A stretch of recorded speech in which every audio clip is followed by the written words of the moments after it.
So I wanted to take a moment to say thank you. Thank you all so much for liking my videos, particularly my two series, Reflections of an ESL Teacher and sharing how to learn and teach from my Life Skills Student Workbook series, the Science Resource Book, and the Job Readiness Workbook.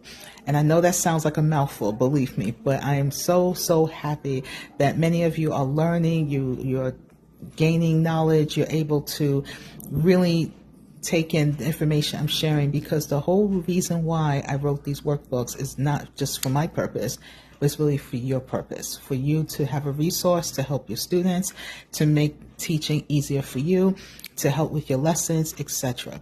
And I do have a story time that I'm going to be sharing regarding this one issue, and it will pretty much make sense why I'm so passionate about this. So many of you may be wondering why I am sharing, story times about my teaching experiences and, my workbooks and things like that. And there's a good reason for this. I started teaching ESL in June of 2005. And let me tell you, friends, it was not easy. I was in an office, it was a teacher's office actually, and there was a file cabinet of all these different books.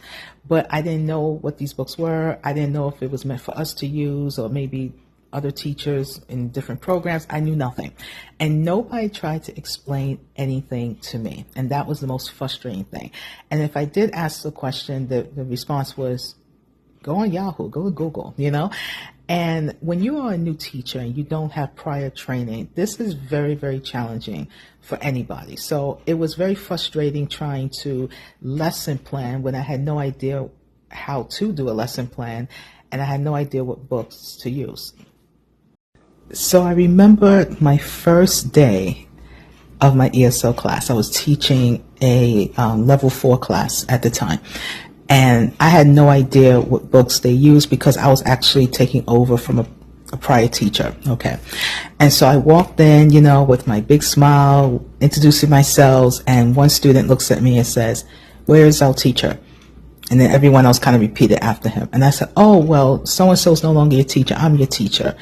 And they said, "Well, we don't know who you are, so you need to, And I'm standing there frozen because, again, I never taught before. So I'm like, okay, and I'm just trying to start a conversation. But at this point, everyone was just like, thanks, but no thanks. We're not interested in hearing anything you have to say. I had no lesson. I was just told to introduce myself and make it work. Well, let's just say that didn't go as planned. So only thing I can think about at that moment was, let me just walk out, tell my supervisor, hey, I don't think this was a good idea, and let me just do something else. I had just graduated from college, and I needed a job like most, new graduates need, right, when they finish college. And I saw an ad in the newspaper, and I said, let me just apply for this position. But I wish I would have had some type of training. So the student who was very adamant about me being their teacher, let's just say he didn't stop telling me how much he did not want me to be his teacher. Long story short, I remember a colleague who they knew prior. The students knew this person, and she came in and she kind of helped them to say, hey, this is our new teacher, Dara. She's very nice. Give her a chance, blah, blah, blah, which I was very grateful for. But then I turned to her and I said, what am I supposed to teach? And she says, I don't know. So now I am literally nervous. My stomach was cramping. I had a headache.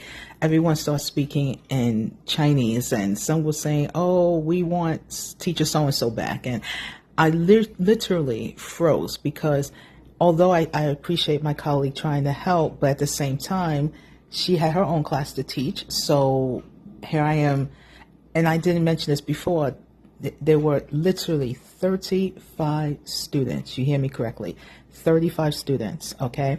And everyone had an opinion. Everyone was talking. And at this point, I remember taking a chair, and I just kind of sat in the middle of the class, and I said, hi, my name is Dara, and I am your teacher. And let's start by introducing ourselves, because I don't know you, you don't know me, and you get a chance to ask me questions. And at first they were a bit hesitant, but you know what? It actually worked. And we did just that. From that day on, little by little, and I have to stress little because it's not that after that first week or two, everyone was like, yay, Teacher Dara. There was still some hesitancy and I'm not sure about her. But one of the things I was so thankful for is that one gentleman who, it took 2 years, let me just say now, spoiler alert, to finally feel comfortable with me. But all in all, the students did try their best, and they did give me a chance, and I will always thank them for that. One of the comments I would hear often is, oh, you're not a Chinese, you're not able to help us. And that was the biggest challenge of them all, is because I'm thinking, well, I'm not a Chinese, you're right, and I do not speak your language, but I am here to help you learn the language that I speak. And if you allow me to help you with that, then at least I can walk away doing my job. And that was something that I really strived for 2 years at this school. I should mention that one of the things that frustrated me the most were my colleagues. Now, not all of them, let me just say now, but those who were there before me and could say, hey, Dara, the ESL books is in cabinet, whatever, we have to lesson plan every week. This is what we do.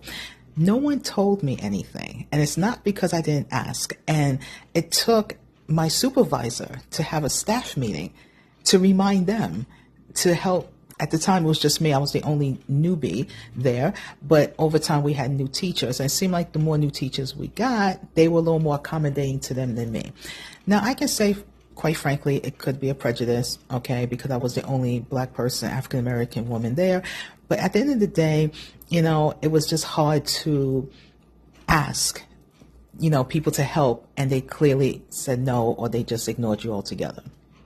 First part of this story, which really made me cry a lot, because when I get upset, I cry rather than get angry, is that when my supervisor, the first and even the second one, because she left, there was someone else, would say, well, why isn't that Dara know X, Y, and Z, whatever it is. It could be something regarding paperwork, lesson planning, maybe a certain book that we're supposed to use for that specific class level. This is when everyone had their own story to tell. And when I would say, no, frankly speaking, no one shared this with me. No, I did not know this. No, I did not know that. Let's just say they didn't like that, said that, but it's the truth. And my question, even at the staff meeting, was, what is the problem? We're all here to help out these learners, okay? And the fact that they would allow their prejudices or biases to prevent me from doing my work is just really sad and unfortunate. Overall, friends, that was really like my first semester at the school, because, there were, I think the semester was about 2.5 months, if I can recollect. And I can tell you now that although it was tough, I did eventually learn about the textbooks and, the classes and the lesson planning. But, a lot of this stuff I really had to either advocate for myself for, or I had to just learn on my own. And eventually, when things got better, we were all able to take training classes. And there was a time when I even volunteered to do teacher training, which I will be sharing more about that very soon, because, I know what it's like being the new teacher and not knowing how to navigate. And I don't want anyone to have to go through that. And even the colleagues that did what they did, even though there was no apologies or anything, which is fine, it just taught me the importance of communication and being real. So now I hope that pretty much answers the question, why does teacher share the things that she shares? Why does she show us how her teaching experiences were, or the students that she worked with? Why did she write these workbooks? What was the point? Is it because she's a business, or it's just because she has nothing else better to do? Now you see why. I want to be the voice for the voiceless. You know how I'm passionate about that. But I also know it's like not getting the help that you need and deserve. And so the workbooks is a chance for me to help fellow teachers out there who are trying to find the right materials. And I created my workbooks in a way where it's simplistic, it's easy to understand, and it's a supplement. So it doesn't have to be your main textbook. But I also like to advocate for teachers who have had similar experiences, because it takes all of us to help our students.